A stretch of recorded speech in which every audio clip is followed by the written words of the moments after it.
नमस्कार मित्रों, अभी केरल का भी चुनाव संपन्न हो चुका है और वहाँ पर जो है कांग्रेस और वहाँ की जो लोकल पार्टी की जो इंडी गठबंधन था वो जो पूर्ण रूप से जीत चुका है और बीजेपी ने इस बार अपना खाता खोला है 3 सीटों से, लोकसभा में 1 सीटों से और जो है विधानसभा में 3 सीटों से इसने खाता खोला है। तो लोग जो है कि इसकी तुलना जो है बंगाल से करने लगे। आखिरकार इसकी तुलना बंगाल से क्यों करने लगे, हम इसके बारे में अगर बात करें तो आप जानेंगे कि 2016 में जब बंगाल में चुनाव हुआ था तो उस वक्त बीजेपी के पास केवल 3 विधायक थे पश्चिम बंगाल में। फिर 19 में वो बढ़ करके सीधे 77 हुए और 26 में तो आपने देखा ही कि किस तरह से बंदे ने बाजी मार ली। पूरा 206 सीटों पर बीजेपी ने वहाँ कब्जा कर लिया।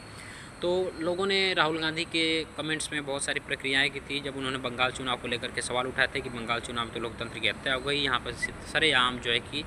वोटों की चोरी हो रही है, लूट हो रही है, लोकतंत्र जो है बिक गया है और मैंने जितने भी इल्ज़ाम लगाने थे लगा लिए। तो लोगों ने कमेंट किया, केरल के लोगों ने, hello sir, I am from Keralam too I am EVM hacker of BJP. तो इन्होंने कहा कि भाई मैं बीजेपी का बनता हूँ और मैं ईवीएम हैक करता हूँ केरल में, इसीलिए तो हम जीत गए, यानी कि हम 3 ही सीट ला पाए। तो कहने का अर्थ ये है कि लोगों ने कहा कि ये तो बीजेपी ने भी अपना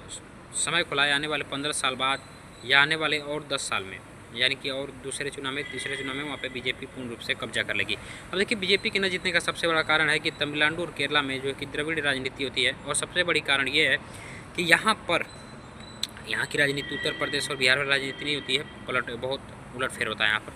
तो कुल मिलाकर के यहाँ पे जीतना बहुत मुश्किल है और बीजेपी जो है धीरे धीरे अपना परचम फहराएगी। और कारण ये भी है कि यहाँ पर जो है कि क्रिश्चियनिटी जो है बहुत तेज़ी से बढ़ चुकी है, इस्लाम जो है बहुत तेज़ी से बढ़ चुका है और आप सभी को पता है कि यहाँ से बहुत ज़्यादा क्राइम जो होते हैं भारत के, आतंकवादी IS में मिलना या लड़कियों को बेचना, द केरला स्टोरी अपने फिल्म देखी होगी,